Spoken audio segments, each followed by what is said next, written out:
एक मिनट के लिए कहते हैं ना छोड़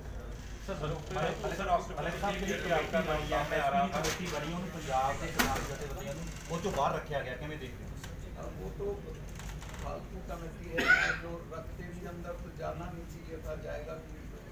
सर राष्ट्रपति के लिए आपका नाम सामने आ रहा था, कोई बात हुई थी? मुझे जब मैं बोल रहा था तब कहा गया था चुप हो जाओ, उपराष्ट्रपति बना देंगे। मैंने कहा मुझे इसमें कोई दिलचस्पी नहीं है, उपराष्ट्रपति जी अभी रिटायर होकर जाएंगे, कुत्ता भी रास्ता नहीं छोड़ेगा। जिंदगी में पद कुछ नहीं होता, सम्मान होता है, अपनी बात के लिए लड़ना होता है। मैं चरण सिंह जी के साथ रहा हूँ, वो कहते थे कि अपने वर्गों की लड़ाई में कुछ भी छोड़ दो, लेकिन समझौता मत करो। अच्छा सर, एक बात करते हैं कि जैसे अभी किसानी आंदोलन चला तो पहले तो चला दिया, ठीक है, तोमर साहब ने वो कानून भी बना दिए, बाद में मोदी साहब माफ़ी मांग रहे हैं, ऐसा क्यों? हर वक्त पहले कांड कर देते हैं, बाद में माफ़ी मांगते हैं। कोशिश उनकी ये होती है कि माफ़ी ना मांगनी पड़े, कानून चली जाए। आपकी इच्छा रही कि आप पंजाब के भी राज्यपाल बने?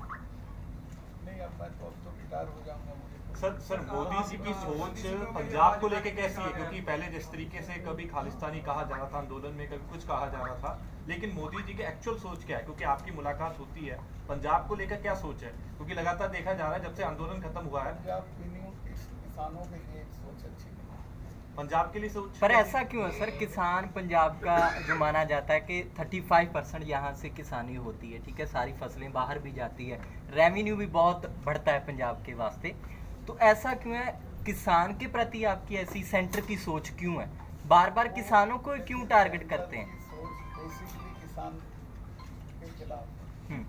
मेरा झगड़ा हो गया क्योंकि आपके यहाँ तो पता नहीं कितना होता, मेरे यहाँ गन्ना बहुत होता है।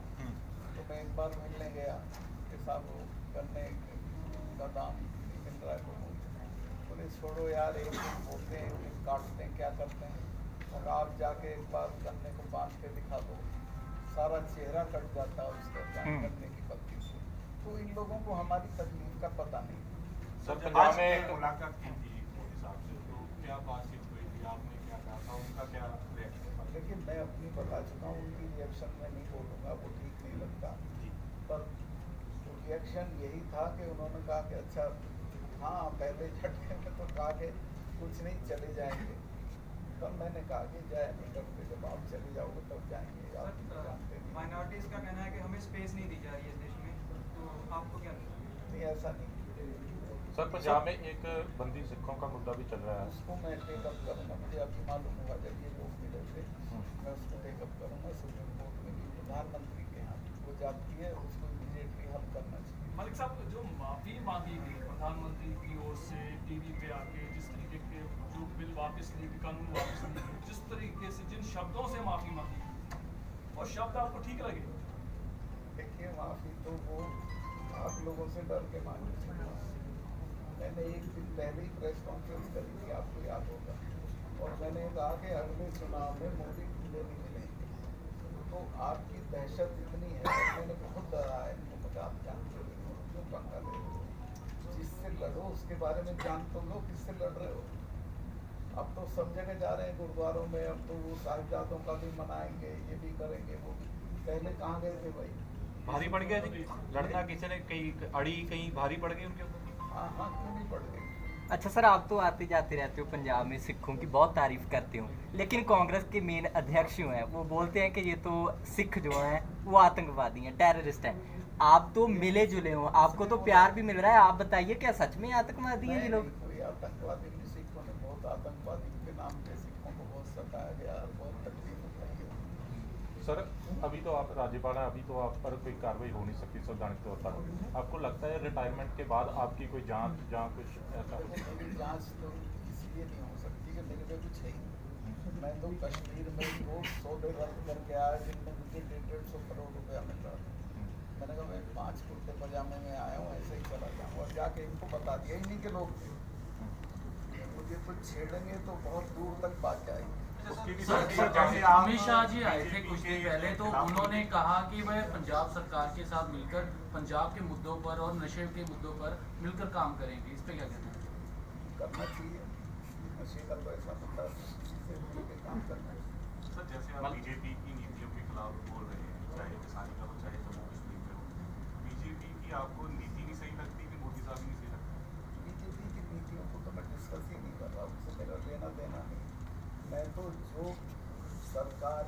किसान विरोधी नीतियां हैं उनके विरोध। अच्छा सर अग्निवीर की बात करते हैं। अग्निवीर स्कीम 2024 ਦੀ ਇਲੈਕਸ਼ਨ ਤੇ ਕਿਸਾਨੀ ਰੋਸ ਜਿਹੜਾ ਵੱਧ ਰਿਹਾ ਆ ਇਹਦਾ ਅਸਰ ਪਊਗਾ। ये तो किसान जाने पड़ना चाहिए। मेरा कहना माने तो किसानों को, हर जाति के किसानों को पूरे देश में संगठित होकर और इस सरकार को उठा के रखना चाहिए। सर आप किसानों के साथ में खड़े हैं, लेकिन पंजाब में किसान एक दूसरे के ऊपर जिस तरीके से बयानबाजी कर रहे हैं, कोई कहता आंदोलन बिकने का काम कर रहे थे, कोई किसान क्या कर रहे सब थे। जगह होता है, इसका कोई इलाज नहीं है। इनके बारे में वारिस शाह लिख दिया है कि ये भाई के साथ भी नहीं बैठते हैं।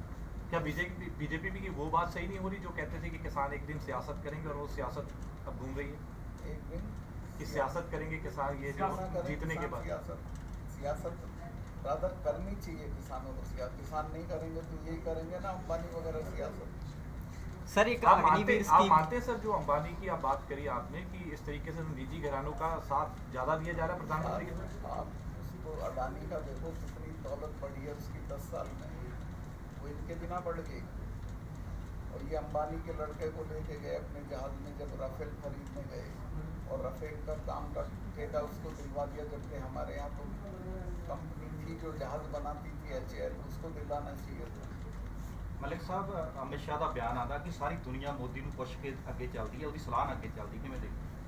अब वो जाने, मुझे तो पता नहीं, मेरी जानकारी में तो ऐसा नहीं मलिक साहब जो ईडी के बारे में बात की जाती है, खासतौर से आपके विरोधी बोलते हैं कि ईडी सिर्फ कांग्रेसियों पर या विरोधियों पर काम करती है, ये सिर्फ इशारों पे काम करती है। आपको क्या लगता है कि वाकई ये केंद्र की एजेंसी केंद्रीकरण हो चुका है? सरकारी एजेंसी को जो सरकार कहेगी वो करेगी। सरकार जैसा कहती है वैसे ही करते हैं। तो ईडी वाले कहेंगे असामियाँ नहीं है, बाहर से आए, इन्हीं की जांच करा लो, ईडी वालों की ये सब जेल चले जाएंगे। लेकिन सुप्रीम कोर्ट कह रहा है कि ईडी जो कर रहा है वो सही कर रहा है, किसी के दबाव में आकर नहीं कर रहा है। ये थोड़े दिन पहले ही सुप्रीम कोर्ट ने कहा। सुप्रीम कोर्ट ने ये कहा ही नहीं, अधिकार है करने।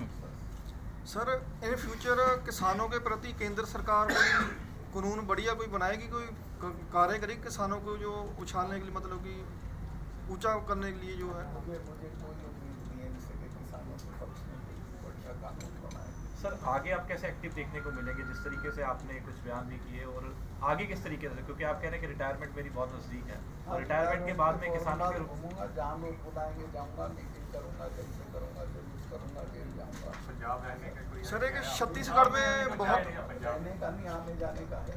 लाल किले के बारे में क्या? लाल किले में जिस तरीके से निशान साहब लाल किले में निशान साहब फहराना बिल्कुल जायज़ था, हक था, और सबसे पहला हक सिखों का बनता है, चूँकि गुरु तेग बहादुर साहब की शहादत उसके दरवाजे पे, और लोगों को पता नहीं है। जस्सा सिंह आलूवालिया अंदर घुस गया था, जाके उसमें बैठ गया था तख्त उसमें, और चाहता तो वहीं रह जाता, लेकिन हरजाना वसूल करके इनका जो ये तोड़े थे गुरुद्वारे, वो वापस आ गया था। सर छत्तीसगढ़ में एक ना किसानों के ऊपर बहुत धक्केशाही की जा रही है, भू माफिया ना धक्के से ही कब्जा कर रहा है ज़मीन के ऊपर।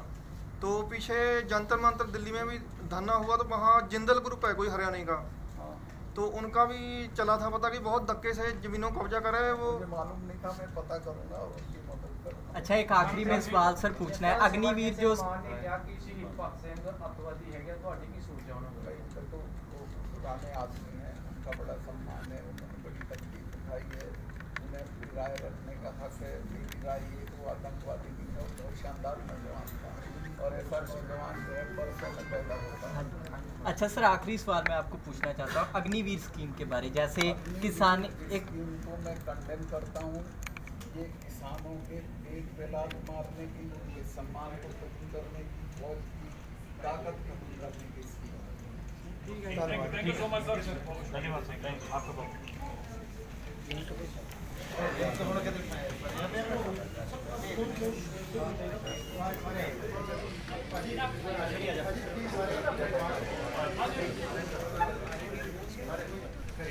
सोनू भाई कितने